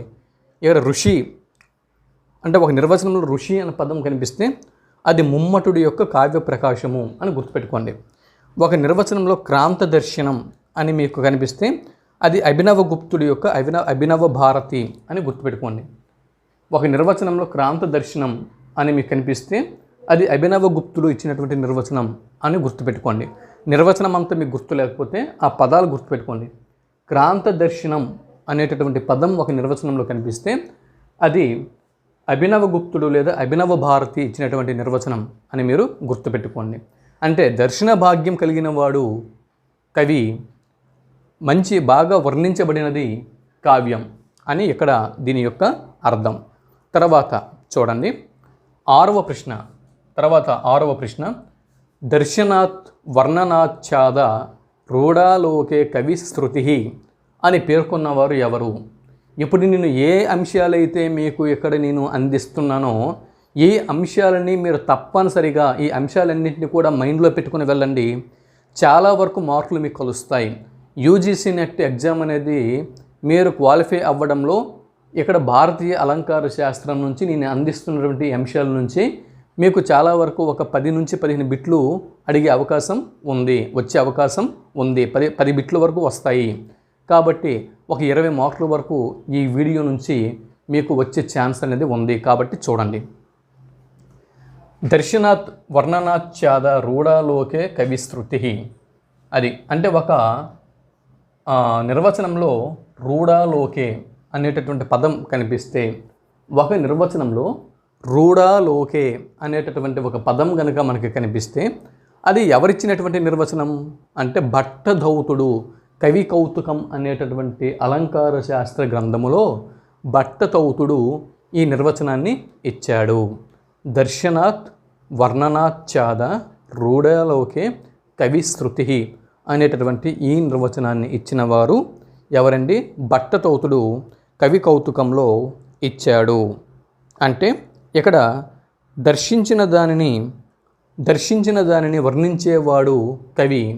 దర్శించిన దాని అంటే కవి తాను ఏ దృశ్యాన్ని అయితే తాను దర్శిస్తాడో అలా దర్శించిన దానిని వర్ణించిన వాడు కవి, అలాగా వర్ణించబడినది కావ్యం అని ఈయన భట్టధౌతుడు పేర్కొన్నాడు. తర్వాత చూడండి, ఇంకొక నిర్వచనంలో అపారే కావ్య సంసారే ఈ పదం కనిపిస్తే మీకు ఇదంతా అనవసరం, ఈ నిర్వచనం అంతా అనవసరం. ఒక నిర్వచనంలో అపారే కావ్య సంసారే ఒకవేళ మీకు ఇంకా అనుకూలంగా ఒక రఫ్గా రాసుకోండి. ఇక్కడ రూఢాలోకే అంటే భట్టతౌతుడని, అలాగే క్రాంత దర్శనం అంటే అభినవ గుప్తుడని, అలాగే ఋషి అంటే ముమ్మటుడని, అలాగే అపారే కావ్య సంసారే అంటే ఆనందవర్ధనుడని, ఇలా ఒక సింగిల్ లైన్లో బిట్లు అనేవి రాసుకోండి. ఇప్పుడు చూడండి, ఈ అపారే కావ్య సంసారే అనేటటువంటి పదం ఇంకేదైనా నిర్వచనంలో ఉందా? లేదు కదా. అంటే ఇక్కడ ఉన్నటువంటి అపారే కావ్య సంసారే ఈ పదం మనకి కనిపించగానే ఇది ఆనందవర్ధనుడు ఇచ్చినటువంటి నిర్వచనం అని మనం గుర్తుపెట్టుకోవాలి. ఆనందవర్ధనుడు ఇచ్చినటువంటి నిర్వచనం అని మనం గుర్తుపెట్టుకోవాలి. అపారే కావ్య సంసారే కవిరేవ ప్రజాపతి యదాస్మై రోచతే విశ్వాంతధ్యేనం పరివర్తతే అని పేర్కొన్నవారు ఎవరు? జవాబు ఆనందవర్ధనుడు ధ్వన్యాలోకంలో పేర్కొన్నాడు. అనంతమైనటువంటి ఈ కావ్య సంసారానికి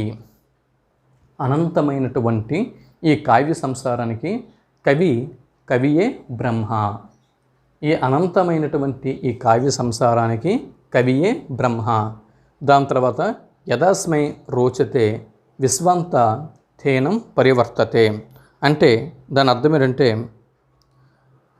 కవి తన ఇష్టానుసారం తన యొక్క కావ్య జగత్తుని ఆయన నిర్మించుకుంటాడు. కవి అంటే అనంతమైనటువంటి ఈ కావ్య జగత్తుకి బ్రహ్మ కవి. ఆ కవి తనకి ఇష్టమైనటువంటి ఈ కావ్య జగత్తుని తాను నిర్మించుకుంటాడు అని ఇక్కడ ఆనందవర్ధనుడు ధ్వన్యలోకంలో చెప్పాడు. దాని తర్వాత చూడండి, లోకోత్తర వర్ణన నిపుణ కావ్యకర్మ కావ్యం. తర్వాత 8వ చూడండి, లోకోత్తర వర్ణన నిపుణ కవికర్మ కావ్యం. లోకోత్తర వర్ణన నిపుణ కవికర్మ కావ్యం అని పేర్కొన్నవారు ఎవరు? లోకోత్తర వర్ణన నిపుణ కవికర్మ కావ్యం అని పేర్కొన్నవారు ఎవరు? జవాబు ముమ్మటుడు. కావ్యప్రకాశంలో ముమ్మటుడు పేర్కొన్నాడు. అంటే ఒక నిర్వచనంలో లోకోత్తర వర్ణన అన్న పదం వినిపిస్తే, అంటే ఒక నిర్వచనంలో లోకోత్తర వర్ణన అనేటటువంటి పదం కనిపిస్తే అది ముమ్మటుడి యొక్క నిర్వచనం అని గుర్తుపెట్టుకోండి. అలాగే రవి కాంచనిచో కవి కాంచునే అంటే చంద్రుడు అంటే పగటి పూట సూర్యుడు ఉంటాడు కదా, కానీ కవి పగటిపూట ఉంటాడు, రాత్రిపూట ఉంటాడు. కాబట్టి సూర్యుడు చూడలేనిది కూడా కవి చూడగలడు. సూర్యుడు దర్శించలేనిది, రవి అంటే సూర్యుడు దర్శించలేనిది కూడా కవి దర్శించగలడు. అది రవి కాంచనిచో కవి కాంచునే.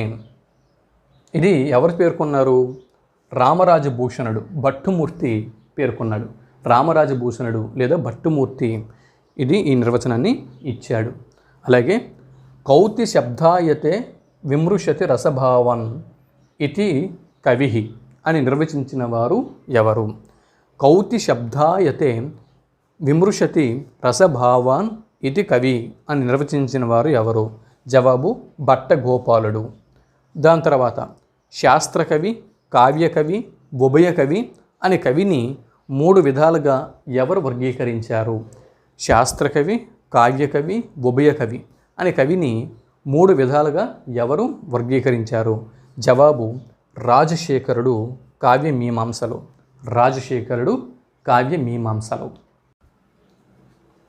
ఇక్కడ చూడండి, మరికొన్ని ముఖ్యమైనటువంటి ప్రధానమైనటువంటి అంశాలు ఇప్పుడు చూద్దాం.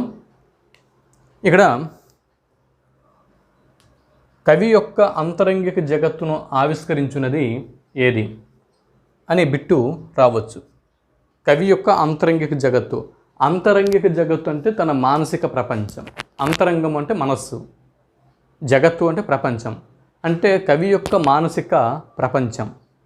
ఇక్కడ కవి యొక్క అంతరంగిక జగత్తును ఆవిష్కరించినది కావ్యం. అంటే కవి మనస్సులో ఏమైతే ఉంటుందో అది కావ్య రూపంలో బయటికి వస్తుంది. తర్వాత 13వ బిట్టు, ఇతివృత్తంతు శరీరం కావ్యస్య పరికీర్తితం అని కావ్యాన్ని నిర్వచించిన వారు ఎవరు? కావ్యానికి ఇతివృత్తం అనేది శరీరం వంటిది. ఇతివృత్తం తు శరీరం కావ్యస్య పరికీర్తితం అని కావ్యానికి నిర్వచనం ఇచ్చిన వారు ఎవరు? జవాబు భరతుడు తన నాట్యశాస్త్రంలో. తర్వాత 14వ బిట్టు, శబ్దార్థ సహితౌ కావ్యం అని నిర్వచించిన వారు ఎవరు? జవాబు భామహుడు తన భామహాలంకారము అను గ్రంథమున. 15వ బిట్టు, ఇష్టార్థ వ్యవచ్ఛిన్న పదావళి కావ్యం. ఇష్టార్థ వ్యవచ్ఛిన్న పదావళి కావ్యం అని కావ్యాన్ని నిర్వచించిన వారు ఎవరు? జవాబు దండి కావ్య దర్శనం నందు. అలాగే 16వ బిట్టు, వాక్యం రసాత్మకం కావ్యం. వాక్యం రసాత్మకం కావ్యం అని నిర్వచించిన వారు ఎవరు? జవాబు విశ్వనాథుడు సాహిత్య దర్పణమందు. తర్వాత 17వ బిట్టు, లోకోత్తర వర్ణన నిపుణ కవికర్మ కావ్యం అని నిర్వచించిన వారు ఎవరు? ముమ్మటుడు కావ్య ప్రకాశంలో. 18వ బిట్టు, రమణీయ అర్థ ప్రతిపాదక శబ్ద కావ్యం అని కావ్యాన్ని నిర్వచించిన వారు ఎవరు? జవాబు జగన్నాథ పండితుడు రసగంగాధరం నందు. తర్వాత అంటే చూడండి, ఇక్కడ ఇతివృత్తంతు శరీరం కావ్యస్య పరికీర్తితం అంటే కావ్యానికి శరీరం వంటిది ఇతివృత్తం అని భరతుడు తన నాట్యశాస్త్రంలో పేర్కొన్నాడు. అలాగే శబ్ద అర్థం సహితమైనది, శబ్దము మరియు అర్థము, ఈ శబ్దార్థాల సహితమైనది కావ్యం అని పేర్కొన్నవారు భామహుడు. అలాగే ఇష్టార్థ వ్యవచ్ఛిన్న పదావళి కావ్యం, అది అంటే చాలా రమణీయమైనటువంటి పదాలతో కూడినటువంటి అంశమే కావ్యం అని దండి పేర్కొన్నాడు. వాక్యం రసాత్మకం కావ్యం అంటే రసంతో కూడినటువంటి నవరసాలతో కూడినటువంటి వాక్యాల సముదాయమే కావ్యం అని విశ్వనాథుడు పేర్కొన్నాడు. తర్వాత లోకోత్తర వర్ణన నిపుణ కవికర్మ కావ్యం అంటే కవి తాను లోకంలో ఉన్నదే కాకుండా లోకానికి అతీతముగా ఉన్నటువంటి అంశాన్ని కూడా స్పృశిస్తూ చేసేటటువంటి రచనని కావ్యం అంటారు అని ముమ్మటుడు పేర్కొన్నాడు. తర్వాత రమణీయార్థ ప్రతిపాదక శబ్ద కావ్యం, రమణీయమైనటువంటి అర్థాలతో కూడినటువంటి, ఇక్కడ శబ్దాలే అంటే రమణీయమైనటువంటి అర్థాలతో కూడినటువంటి ఈ కావ్యమే అంటే రచనే కావ్యం. రమణీయమైనటువంటి అర్థాలతో కూడినటువంటి చేసినటువంటి రచనే కావ్యం అని జగన్నాథ పండితుడు పేర్కొన్నాడు. విశ్వశ్రేయ కావ్యం అంటే ఈ విశ్వం యొక్క శ్రేయస్సు కోసం కవి చేసినటువంటి రచనే కావ్యం అని నన్నయ్య ఆంధ్ర శబ్ద చింతామణి యందు పేర్కొన్నాడు. శబ్దార్థౌ కావ్యం, శబ్దము మరియు అర్థము వీటి కూడికే కలయికే కావ్యం అని రుద్రటుడు పేర్కొన్నాడు. చూసారా, శబ్దార్థ సహితం ఇక్కడ ఇదిగో 14వది, అలాగే 20వది, 14, 20 ఆ రెండు చూడండి. ఇక్కడ కావ్యము అంటే శబ్దము మరియు అర్థాలతో కూడినది అని పేర్కొన్నటువంటి అలంకారిక క్రింద ఎవరు అని బిట్టు ఇచ్చి ఇక్కడ భామహుడు మరియు రుద్రటుడు ఈ ఇద్దరు ఉంటే ఇక్కడ మనం గుర్తించాల్సి ఉంటుంది. అంటే ప్రశ్న ఎలా రావచ్చు అంటే శబ్దార్థాలతో కూడినది అంటే కావ్యము అంటే శబ్దము మరియు అర్థాలతో కూడినది అని పేర్కొన్నటువంటి అలంకారికులు క్రింది వారిలో ఎవరు అని ఇచ్చి, 1 అంటే ఏ భరతుడు, బి ఆనందవర్ధనుడు, సి భరతుడు, ఆనందవర్ధనుడు, భామహుడు, డి రుద్రటుడు అని ఇస్తాడు. అలాగిచ్చి క్రింద ఆప్షన్లు ఏమిస్తాడంటే ఆప్షన్ 1 ఏ మరియు బి, ఆప్షన్ 2 బి మరియు సి, అలాగే ఆప్షన్ 3 సి మరియు డి, ఆప్షన్ 4 డి మరియు ఏ. ఇలా ఆప్షన్ అనేది ఇవ్వచ్చు. అప్పుడు జవాబుగా మనము ఇది తీసుకోవాల్సింది సి మరియు డి అని మనం తీసుకోవాలి. సి భామహుడు, డి రుద్రటుడు. ఇదిగో భామహుడు, మరియు రుద్రటుడు. వీరిద్దరు ఏం చెప్పారు? శబ్దము మరియు అర్థముతో కూడినటువంటి రచనని కావ్యము అంటారు. కావ్యంలో శబ్దము మరియు అర్థము రెండూ ఉంటాయి అని పేర్కొన్నారు. శబ్దము అర్థము వీటితో కూడినటువంటి అంశమే కావ్యము అని భామహుడు రుద్రటుడు పేర్కొన్నాడు. కాబట్టి ఈ విధంగా ప్రశ్నలు అనేవి అడిగే ఛాన్స్ ఉంది. తర్వాత ఉక్తి విశేష కావ్యం. విశేషమైనటువంటి ఉక్తులు అంటే విశేషమైనటువంటి మాటలతో కూడినటువంటి విశేషమైనటువంటి వాక్యాలతో కూడినటువంటి అంశమే కావ్యము అని రాజశేఖరుడు తన కావ్య మీమాంసలో పేర్కొన్నాడు. తర్వాత చూడండి, వేదాలు అన్నవి ప్రభు సంహితాలు, ప్రభువు వంటివి. వేదాలు ప్రభువు వంటివి, పురాణాలు స్నేహితుల వంటివి. పురాణాలు స్నేహితుల వంటివి. కావ్యాలు కాంత వంటివి. కావ్యాలు కాంత వంటివి. అవి వేదాలు మనం చేయవలసిన ధర్మాల్ని ఒక ప్రభువు వలె మనకి బోధిస్తాయి. పురాణాలు మనం చేయవలసినటువంటి అంశాలని ఒక స్నేహితుల వలె మనకి బోధిస్తాయి. కావ్యాలు మనకి కాంతలో ఉండేటువంటి సౌందర్యాన్ని మనకి కావ్యాలు మనకి అందిస్తాయి అని. ఈ విధంగా కావ్యాలు కాంత సంహితాలు, పురాణాలు మిత్ర సంహితాలు, వేదాలు ప్రభు సంహితాలు. ఇది గుర్తుపెట్టుకోండి. దాని తర్వాత ఇది చూడండి, కావ్య సంప్రదాయం, వాటిని ప్రతిపాదించిన వారు. కావ్య సంప్రదాయాలు ఉన్నాయి. కావ్య సంప్రదాయాలు ఏవి? 1 రసము, 2 అలంకారము, 3 గుణము, 4 రీతి, 5 ధ్వని, 6 వక్రోక్తి, 7 అనుమితి, 8 ఔచిత్యం. ఈ 8 వీటిని కావ్య సంప్రదాయాలు అని అంటారు. ఇలా కూడా అడగొచ్చు, క్రింది వాటిలో కావ్య సంప్రదాయాలు ఏవి, లేదా క్రింది వాటిలో కావ్య సంప్రదాయాలు కానివి ఏవి అని అడగొచ్చు. అది ముందు కావ్య సంప్రదాయాలు ఏవి? రసము, అలంకారము, గుణము, రీతి, ధ్వని, వక్రోక్తి, అనుమితి, ఔచిత్యం. ఈ 8 కావ్య సంప్రదాయాలు అని అంటాము. అంటే మీరు గుర్తుపెట్టుకోండి, 4 డివైడ్ చేసుకోండి, 4 4. అది కావ్య సంప్రదాయాలు రసము, అలంకారము, గుణము, రీతి. తర్వాత ధ్వని, వక్రోక్తి, అనుమతి, ఔచిత్యం. ఇలా గుర్తుపెట్టుకోండి. సరే, అయితే భరతుడు రస సంప్రదాయాన్ని ప్రవేశపెట్టాడు. రస సంప్రదాయాన్ని ప్రవేశపెట్టినవాడు భరతుడు. అలంకార సంప్రదాయాన్ని ప్రవేశపెట్టినవాడు భామహుడు. గుణ సంప్రదాయాన్ని ప్రవేశపెట్టినవాడు దండి. ఇలా గుర్తుపెట్టుకోండి, భరతుడు రసము, భామహుడు అలంకారము. భరతుడు రసము, భామహ అలంకారం, దండి గుణం, వామన రీతి, ఆనంద ధ్వని, కుంతకుడు వక్రోక్తి, మహిమభట్టు అనుమితి, క్షేమేంద్రుడు ఔచిత్యం. ఇవి కావ్య సంప్రదాయాలు ప్రతిపాదనలు. అంటే ఔచిత్యం సంప్రదాయాన్ని ప్రతిపాదించిన వాడు క్షేమేంద్రుడు, అనుమితి అనేటటువంటి సంప్రదాయాన్ని ప్రవేశపెట్టినవాడు మహిమభట్టు, వక్రోక్తి అనే సంప్రదాయాన్ని ప్రవేశపెట్టినవాడు కుంతకుడు, ధ్వని సంప్రదాయాన్ని ప్రవేశపెట్టినవాడు ఆనందవర్ధనుడు, రీతి సంప్రదాయాన్ని ప్రవేశపెట్టినవాడు వామనుడు, గుణ సంప్రదాయాన్ని ప్రవేశపెట్టినవాడు దండి, అలంకార సంప్రదాయాన్ని ప్రవేశపెట్టినవాడు భామహుడు, రస సంప్రదాయం ప్రవేశపెట్టినవాడు భరతుడు. ఇవి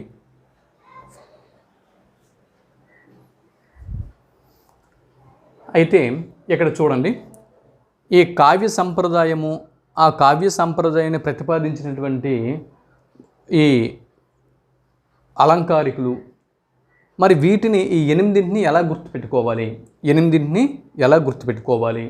దీనికోసం నేను స్వంతంగా ఒక కోడ్ అనేది ప్రవేశపెట్టాను. ఈ కోడ్ మీకు నచ్చితే ఫాలో అవ్వండి, లేకపోతే లేదు. ఇది జస్ట్ గుర్తుపెట్టుకోవడానికి నాకు అందినటువంటి ఒక కోడ్. ఇదేంటంటే చూడండి, భరతరసంలో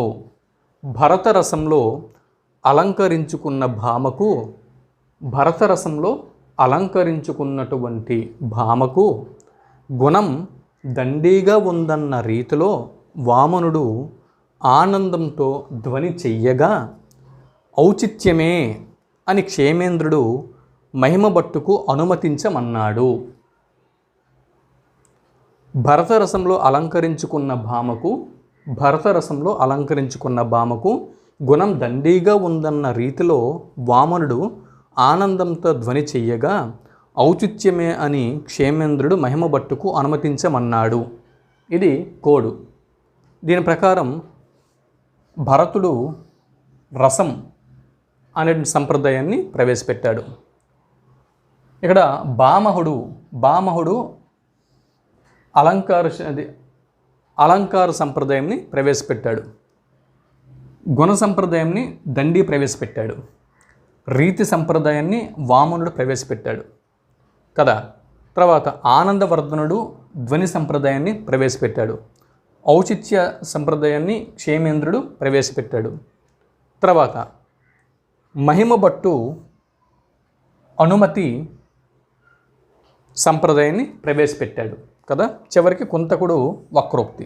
ఇది కాబట్టి ఈ విధంగా భరతరసంలో అలంకరించుకున్న భామకు గుణం దండిగా ఉందన్న రీతిలో వామనుడు ఆనందంతో ధ్వని చేయగా ఔచిత్యమే అని క్షేమేంద్రుడు మహిమభట్టుకు అనుమతించమన్నాడు అని ఒక కోడ్ తయారు చేశాను. ఇది మీకు నచ్చితే ఫాలో అవ్వచ్చు, లేకపోతే లేదు. ఈ విధంగా ఈ కోడ్ వల్ల ఏంటంటే మనకి ఎవరు ఏ సిద్ధాంతాన్ని ప్రవేశపెట్టారు అన్నది మనకి కాస్త గుర్తుండే అవకాశం అనేది ఉంటుంది. భామహుడు చెప్పిన అలంకారాలు ఎన్ని? ప్రశ్న రావచ్చు. భామహుడు చెప్పిన అలంకారాలు ఎన్ని అని సింపుల్గా ఒక ప్రశ్న అనేది రావచ్చు. భామహుడు చెప్పిన అలంకారాలు 38 అలంకారాలని ప్రస్తావించాడు. భామహుని 38 అలంకారాలలో శబ్దాలంకారాలు ఎన్ని? అయితే భామహుడు మొత్తం 38 అలంకారాలు ప్రస్తావించగా అందులో శబ్దాలంకారాలు ఎన్ని ఉన్నాయి అంటే 2 మాత్రమే ఉన్నాయి. మిగిలిన 36 అర్ధాలంకారాలు. తర్వాత 3వ ప్రశ్న, వక్రోక్తియే సర్వాలంకార బీజం అని పేర్కొన్నవారు ఎవరు అని బిట్ రావచ్చు. వక్రోక్తియే సర్వాలంకార బీజం అంటే అన్ని అలంకారాలకు కూడా బీజం లాంటిది వక్రోక్తి అని పేర్కొన్నవారు ఎవరు? జవాబు భామహుడు. 4వ ప్రశ్న, అతిశయోక్తి సర్వాలంకార బీజం అయితే లేదు అన్ని అలంకారాలకి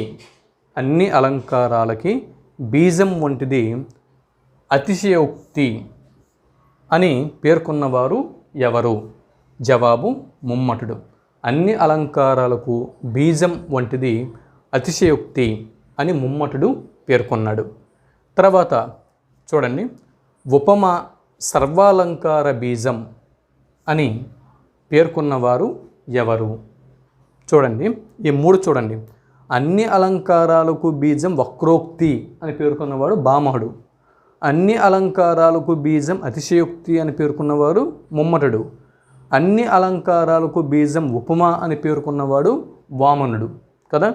దాని తర్వాత 6వది, దశవిధ గుణములను పేర్కొన్నవారు ఎవరు?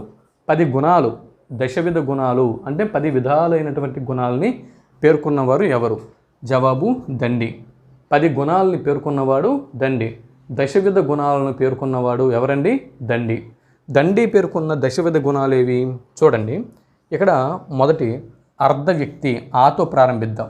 ఆతో ప్రారంభిస్తే అర్ధవ్యక్తి. దాని తర్వాత అర్ధవ్యక్తి, అర్థమైంది కదా. తర్వాత ఉదారత, ఆ తర్వాత ఉదారత. తర్వాత ఓజస్సు. అర్ధవ్యక్తి, ఉదారత, ఓజస్సు అంటే ఆర్డర్ క్రమంలో వస్తున్నాం.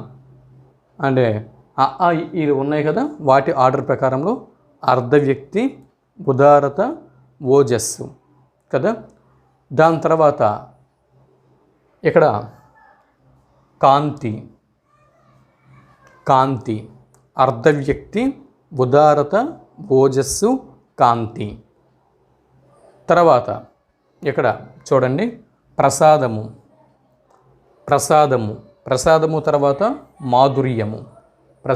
తర్వాత మాధుర్యము. మిగిలినటువంటివి ఇక్కడ ఎన్నైనాయి? 1 2 3 4 5 6 అయినాయి కదా. మిగిలిన 4 ఏంటి? మిగిలిన 4 ష స అక్షరము, శ్లేషము కదా. మిగిలినటువంటి 3 స అక్షరాలు. సమత, సుకుమారము, సమాధి. సమత, సుకుమారము, సమాధి ఇవి చూడండి. అర్ధవ్యక్తి, ఉదారత, ఓజస్సు, కాంతి ఇవి 4 వరుసగా. అర్ధవ్యక్తి, ఉదారత, ఓజస్సు, కాంతి కదా. దాని తర్వాత ఇక్కడ చూడండి ప్రసాదము, మాధుర్యము అయిపోయింది కదా. దాని తర్వాత శ్లేషము, సమత, సుకుమారము, సమాధి ఇవి ఇలా మనం గుర్తుంచుకోవాలి. అంటే ఒక ఆర్డర్ ప్రకారం మనం అలా చదువుకుంటూ వెళ్తే గుర్తుంటాయి. తర్వాత వామనుడు పేర్కొన్న 3 రీతులేవి? వామనుడు 3 రీతుల్ని పేర్కొన్నాడు. వామనుడు పేర్కొన్నటువంటి 3 రీతులేవి? ఇదిగో వైదర్భీ రీతి, గౌడి రీతి, పాంచాల రీతి. వైదర్భీ రీతి, గౌడి రీతి, పాంచాల రీతి. తర్వాత 8 ఆనందవర్ధనుడు పేర్కొన్న 3 ధ్వనులు ఏవి? ఆనందవర్ధనుడు పేర్కొన్న 3 ధ్వనులు: 1 అలంకార ధ్వని, 2 వస్తుధ్వని, 3 రసధ్వని ఇవి. తర్వాత